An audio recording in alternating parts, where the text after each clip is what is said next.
اشاعت القراءت YouTube channel کو subscribe کریں اور بیل آئیکن کے بٹن کو کلک کر لیں۔ یہ ہے وقف کا بیان۔ سب سے پہلے بتلایا گیا ہے کہ وقف کس کو کہتے ہیں۔ تو شروع کا سب سے پہلا سبق یہ ہے کہ وقف کس کو کہتے ہیں۔ وقف کے معنی ہے ٹھہرنا، رکنا۔ یہ وقف کا معنی ہے، لغوی معنی ٹھہرنا، رکنا، یہ وقف کا معنی ہے۔ اصطلاحی معنی یعنی تجوید کی اصطلاح میں وقف کس کو کہتے ہیں۔ اصطلاحی معنی کسی پورے کلمے پر جو اپنے بعد والے کلمے سے جدا ہو، سانس توڑ کر اتنی دیر ٹھہرنا جتنی دیر میں عادتاً ایک سانس لیتے ہیں۔ ٹھیک ہے، یہ وقف کے اصطلاحی معنی ہے۔ یعنی کسی پورے کلمے پر، جس کلمے پر ہم ٹھہر رہے ہیں، اس کے بعد والا جو کلمہ ہے وہ اس سے جدا ہو، اس سے الگ ہو۔ تو وہی بتلایا کہ کسی پورے کلمے پر جو اپنے بعد والے کلمے سے جدا ہو، سانس توڑ کر اتنی دیر ٹھہرنا جتنی دیر میں عادتاً ایک سانس لیتے ہیں۔ مثلا ہم نے شروع کیا ہے الحمدللہ رب العالمین، رک گئے، الرحمن الرحیم مالک یوم الدین۔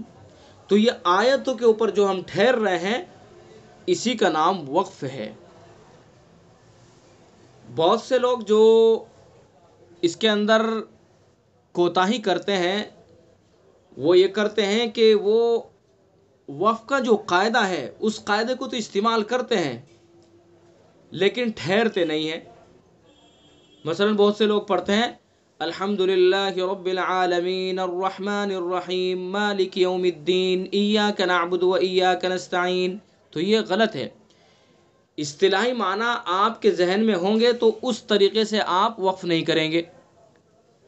اصطلاحی معنی پھر سے سمجھ لیں، کسی پورے کلمے پر جو اپنے بعد والے کلمے سے جدا ہو، جیسے الحمدللہ رب العالمین، یہ عالمین اس کے بعد والا جو کلمہ ہے اس سے اس کا کوئی تعلق نہیں ہے، اس سے الگ ہے یہ۔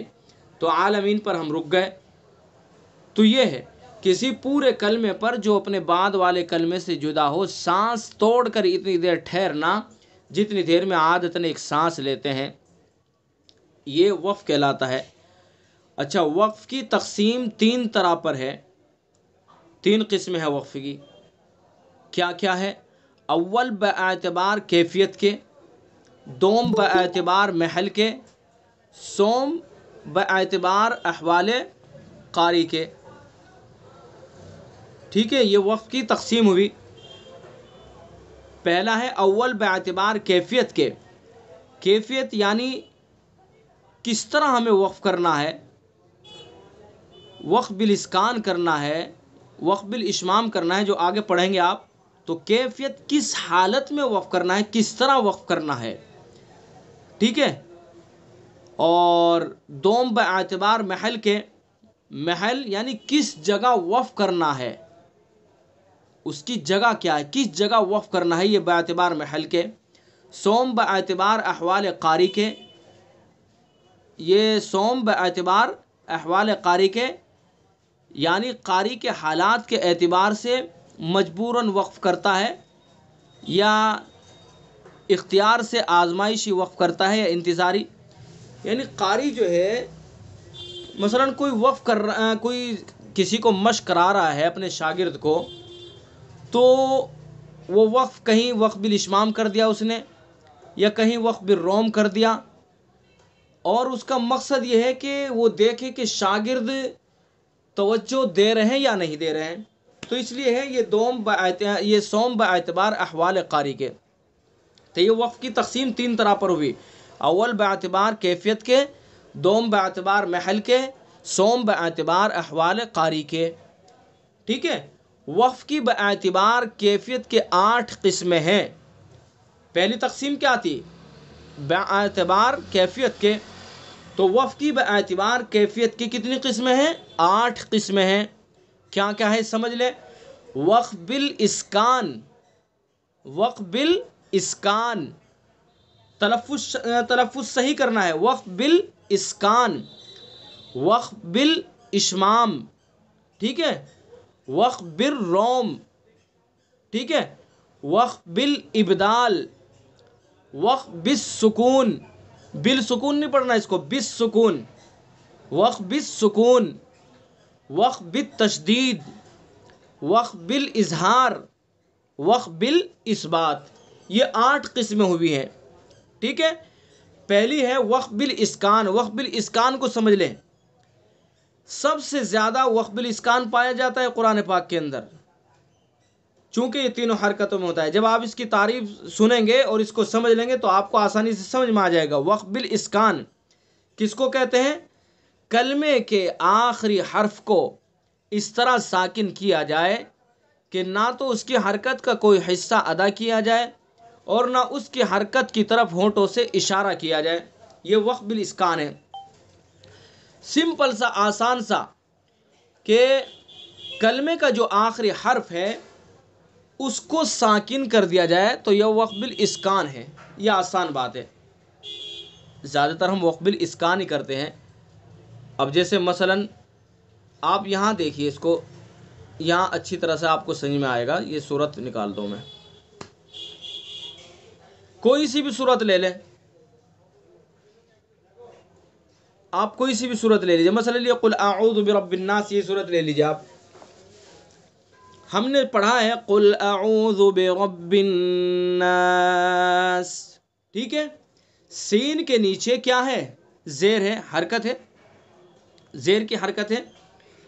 تو ہم جب وقف کریں گے تو سین کو کیا کر دیں گے؟ ساکن کر دیں گے۔ ہم نے جو سین کو ساکن کیا ہے، جو زیر ہے، اس زیر کو سکون سے ہم نے بدل دیا ہے، تو یہ وقف بالاسکان ہے۔ قل اعوذ برب الناس، کلمے کے آخری حرف کو اس طرح ساکن کیا جائے کہ نہ حرکت کی طرف ہونٹوں سے اشارہ کیا جائے اور نہ حرکت کا آخری تہائی حصہ ادا کیا جائے، بس سمپل سی بات ہے کہ اس کو ساکن کر دیا جائے۔ جیسے یہاں ناس کے سین کو ہم نے ساکن کیا ہے، حرکتیں کیا پڑھنا تھا ہمیں؟ ملا کے پڑھیں گے تو کیسے پڑھیں گے؟ قل اعوذ برب الناس ملک الناس الہ الناس۔ اگر وصل کریں گے، ملا کر کے پڑھیں گے تو وہ حرکت جو اس کے اوپر ہے، اوپر یا نیچے، اس کو پڑھا جائے گا، لیکن وقف کریں گے تو اس کو ساکن کر دیں گے۔ برب الناس، یہ ہم جو رکے ہیں یہاں پر، جو وقف کیا ہے، کون سا وقف ہوا؟ وقف بالاسکان۔ ملک الناس، یہ بھی وقف بالاسکان۔ الہ الناس، وقف بالاسکان۔ تو کلمے کے آخری حرف کو ساکن کریں گے، وہ کیا ہے؟ وقف بالاسکان۔ پھر سے تعریف پڑھیے، کلمے کے آخری حرف کو اس طرح ساکن کیا جائے کہ نہ تو اس کی حرکت کا کوئی حصہ ادا کیا جائے اور نہ اس کی حرکت کی طرف ہونٹوں سے اشارہ کیا جائے، بلکہ اس کو کیا کر دیا جائے؟ ساکن کر دیا جائے۔ یہ زبر، زیر، پیش تینوں حرکتوں میں ہوتا ہے۔ زبر، زیر، پیش تینوں حرکتوں میں ہوتا ہے۔ جہاں کہیں زبر ہوگا یا زیر ہوگا یا پیش ہوگا اور وہاں ہمیں وقف کرنا ہے تو اس کو ساکن کر دیں گے، اس کا نام کیا ہوگا؟ وقف بالاسکان۔ سب سے زیادہ قرآن پاک میں وقف بالاسکان ہی پایا جاتا ہے، جیسے ابھی سورت کے اندر آپ کو میں نے سمجھایا ہے۔ یہ تو قل اعوذ برب الناس، اوپر والی سورت پڑھ لیجئے، قل اعوذ برب الفلق، ٹھیک ہے، قاف کے نیچے زیر ہے لیکن ہم نے وقف کیا تو قاف کو کیا کر دیا؟ ساکن کر دیا۔ تو یہ ساکن جو کیا ہے یہاں، اس ساکن کی وجہ سے وقف کون سا ہوگا؟ وقف بالاسکان، چونکہ زیر ہے۔ قل اعوذ برب الفلق، تو زبر ہو یا زیر ہو یا پیش ہو تو وہاں پر کیا ہوگا؟ وقف بالاسکان، ٹھیک ہے۔ اچھا جی، ما اغنا عنہ مالہ وما کسب، با کے اوپر کیا ہے؟ زبر ہے، ہم نے ساکن کر دیا، وقف کیا تو کیا ہوا؟ یہ وقف بالاسکان، ٹھیک ہے، سمجھ میں آ گیا؟ وقف بالاسکان، تو یہ ہوا وقف بالاسکان۔ اس کے بعد نمبر آتا ہے وقف بالاشمام کا۔ دوسری قسم کیا ہے؟ وقف بالاشمام۔ وقف بالاشمام، کلمے کے آخری حرف کو ساکن کیا جائے اور اس کی حرکت کی طرف ہونٹوں سے اشارہ کیا جائے، یہ صرف پیش میں ہوتا ہے۔ وقف بالاشمام کلمے کے آخری حرف کو ساکن کیا جائے، ساکن کرنے کے بعد اس کی حرکت کی طرف ہونٹوں سے اشارہ کیا جائے، یہ صرف پیش میں ہوتا ہے۔ ظاہر ہے کہ ہونٹوں سے اشارہ ہوگا تو پیش میں ہی ہوگا۔ تو کیسے؟ جیسے آپ کو میں یہاں سمجھا دیتا ہوں۔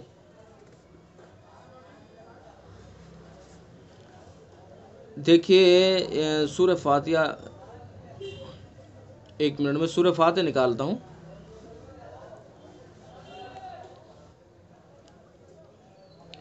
یہ سورہ فاتحہ ہے، تو چونکہ بتلایا گیا ہے کہ وقف بالاشمام یہ صرف پیش میں ہوتا ہے۔ جیسے ایاک نعبد و ایاک نستعین، نستعین ہے تو نستعین میں جب ہمیں وقف بالاشمام کرنا ہوگا تو نستعین کے نون کو ساکن کر دیں گے، اور ساکن کرنے کے بعد ہونٹوں سے حرکت کی طرف کیا کر دیں گے؟ اشارہ کر دیں گے۔ کیسے؟ وہ آپ کو میں بتلاتا ہوں، اسکرین پر آ کر کے دیکھنے سے تعلق ہے اس کا۔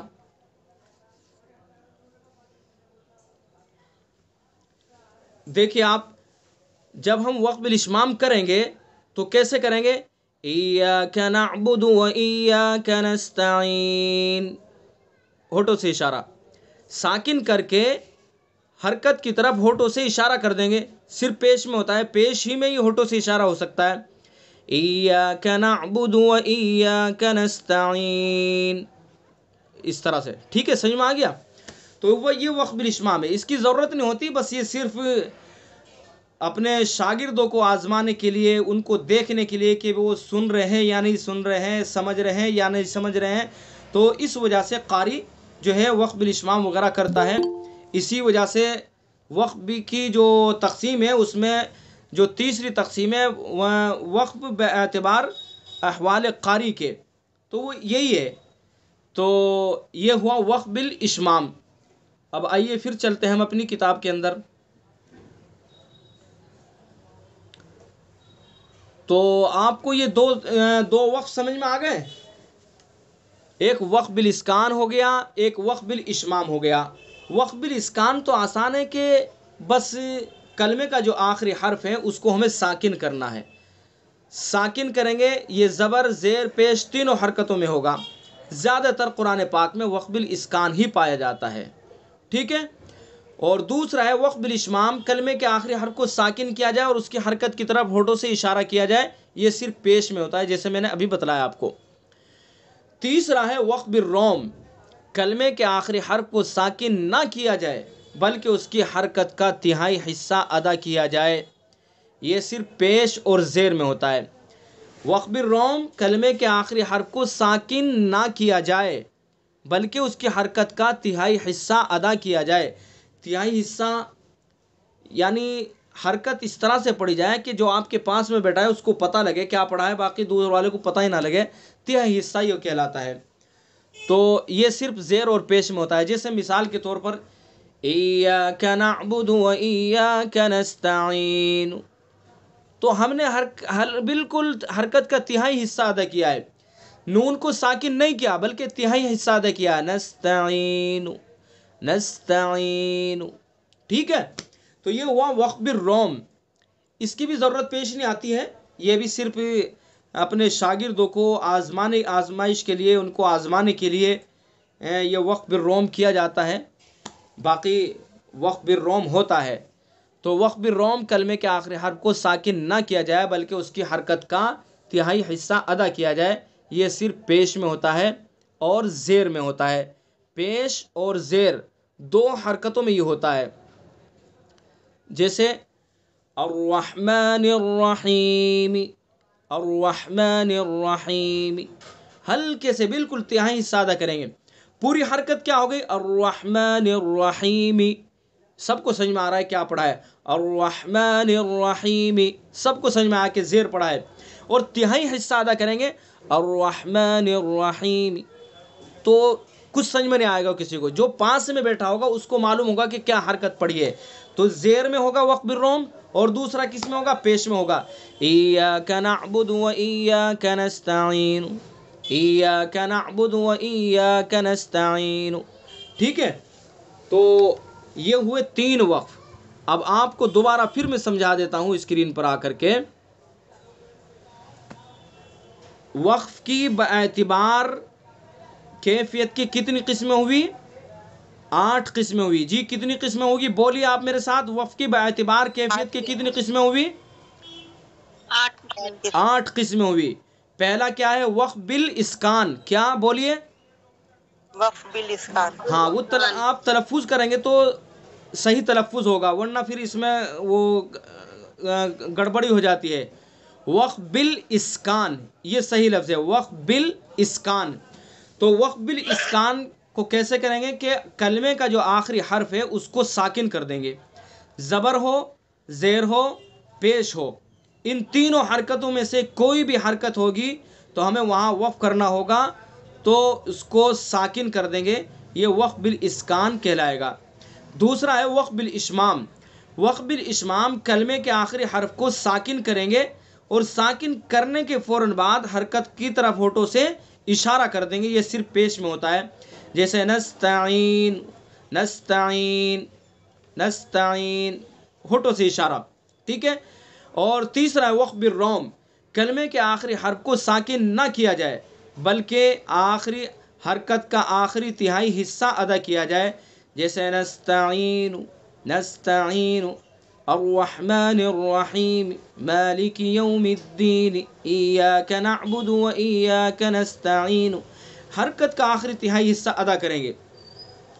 تو یہ تھے تین وقف آپ یاد کریں گے آج، اور باقی کے جو ہیں اس کے بعد پڑھیں گے. اور اچھی طرح سے دیکھیے، اب میں سورت مشق کراؤں گا اور اسی کے اندر آپ کو یہ وقف اور اچھی طرح سے سمجھ میں آئیں گے.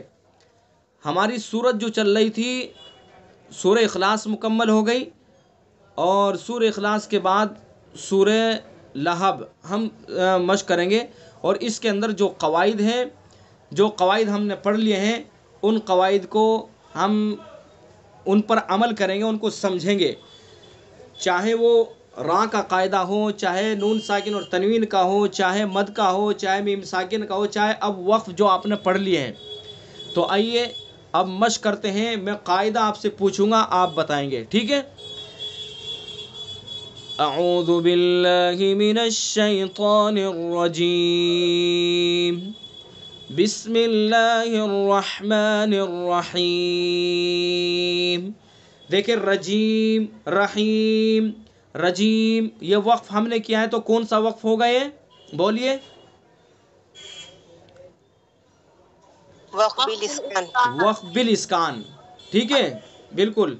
رحیم میں بھی اور رجیم میں بھی، دونوں میں وقف بالاسکان ہوگا. اب آگے چلیے. تبت یدا ابی لہب وتب. بتائیے یدا ابی کون سا مد ہوگا اس میں؟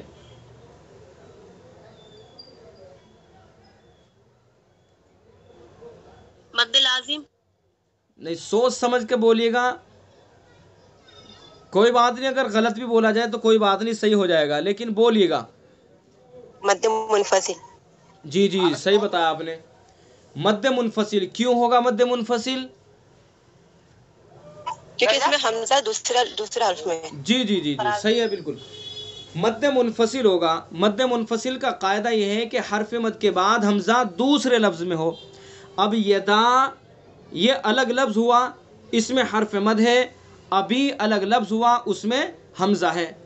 تو مد منفصل حرف مد کے بعد حمزہ دوسرے لفظ میں ہو تو اس کے اندر مد منفصل ہوگا. اب یہ بھی بتائیے کہ اس کی مقدار کیا ہے مد منفصل کی؟ اس کی 3 سے 5 الف. ہاں ساری چیزیں یاد کرنی ہے آپ کو.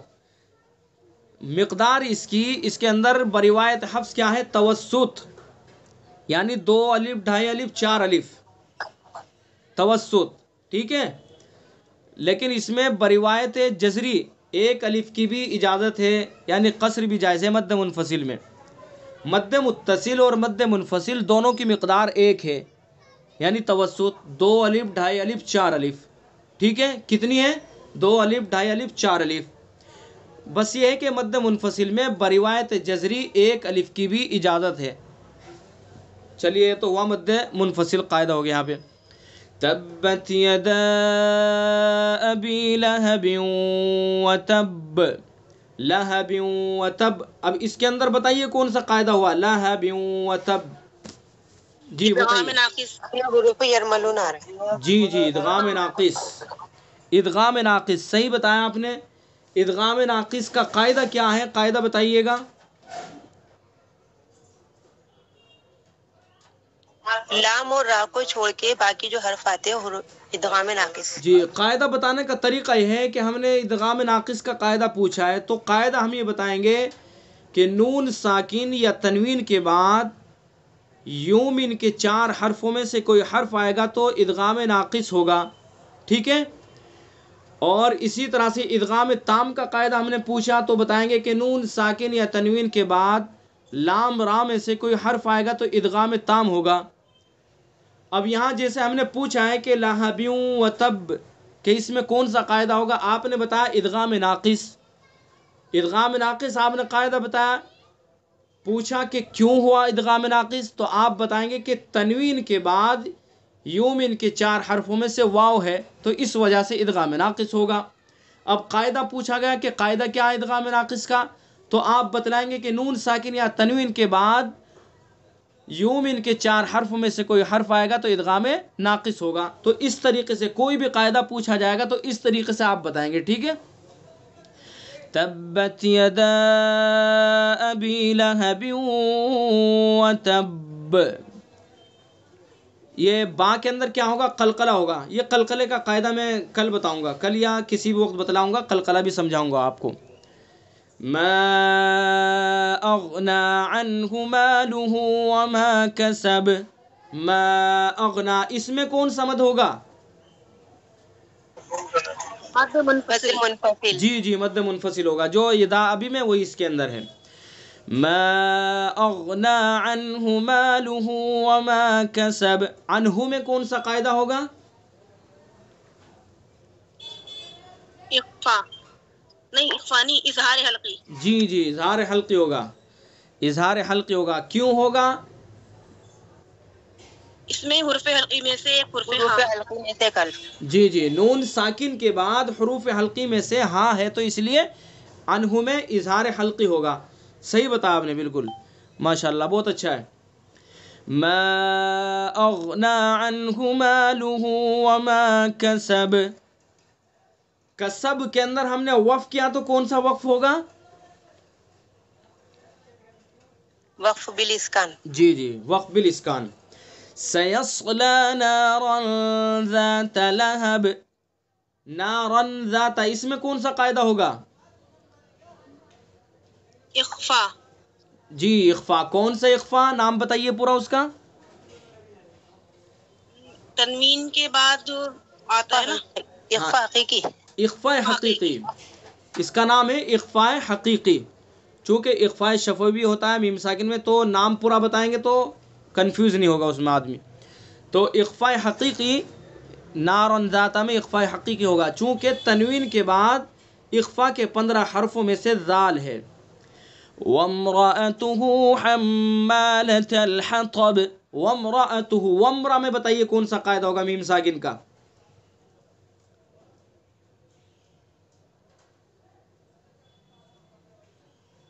جی بتائیے. میم ساکن کا کون سا قاعدہ ہوگا وَامْرَأَتُهُ میں؟ اظہار کا قاعدہ. جی پورا نام بتائیے گا. اظہار شفوی. اظہار شفوی. جی جی اظہار شفوی. دیکھیں نون میم ساکن کا ہے، یہ میم ساکن کے بعد اگر میم اور با کے علاوہ کوئی بھی حرف آئے گا تو اظہار شفوی ہوگا. تو یہاں میم کے بعد را ہے تو اس لیے اس کے اندر اظہار شفوی ہے. را کیسی ہوگی؟ وَامْرَأَتُهُ کی پر ہوگی، منہ بھر کے پڑھیں گے چونکہ را کے اوپر زبر ہے. وَامْرَأَتُهُ حَمَّالَةَ الْحَطَبِ. حمّا میں کون سا قاعدہ ہوگا؟ حمّا میں حرف غنہ ہوگا، چونکہ میم مشدد ہوتا ہے تو کیا ہوتا ہے؟ حرف غنہ ہوتا ہے. آپ نے پڑھا ہے نا نون مشدد میم مشدد میں بھی غنہ ہوتا ہے. ٹھیک ہے. حمالة الحطب فی جیدہا حبل من مسد، حبل من مسد، دیکھ لے حبل لام کے اوپر دو پیش کی تنوین ہے اور تنوین کے بعد میم ہے، تو کون سا قاعدہ ہوا؟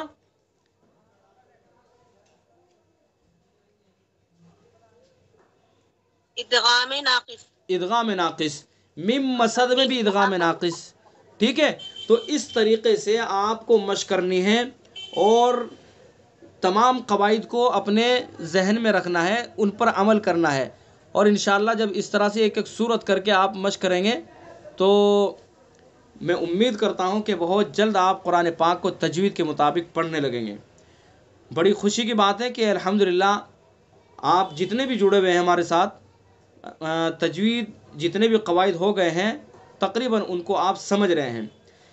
کتاب یہ مکمل ہونے والی ہے، وقف کا بیان چل رہا ہے، آخری بیان ہے یہ، لیکن انشاءاللہ ہم اس کو دوبارہ ریپیٹ کر لیں گے تاکہ جو کمی کسر رہے گی وہ مکمل ہو جائے گی اور اس کی بھی اصلاح ہو جائے گی۔ تو اسی طرح سے آپ محنت کرتے رہیں اور قرآن پاک کی ایک ایک صورت لے کر کے اس کے اندر قواعد دیکھ کر کے ان کے مطابق اس میں غور کریں کہ کون سا قاعدہ ہوگا۔ اس طرح سے غور کرتے رہیں گے تو انشاءاللہ بہت جلد قرآن پاک کو تجوید کے مطابق آپ پڑھنے لگیں گے۔ اشاعت القراءت یوٹیوب چینل کو سبسکرائب کریں اور بیل آئیکن کے بٹن کو کلک کر لیں۔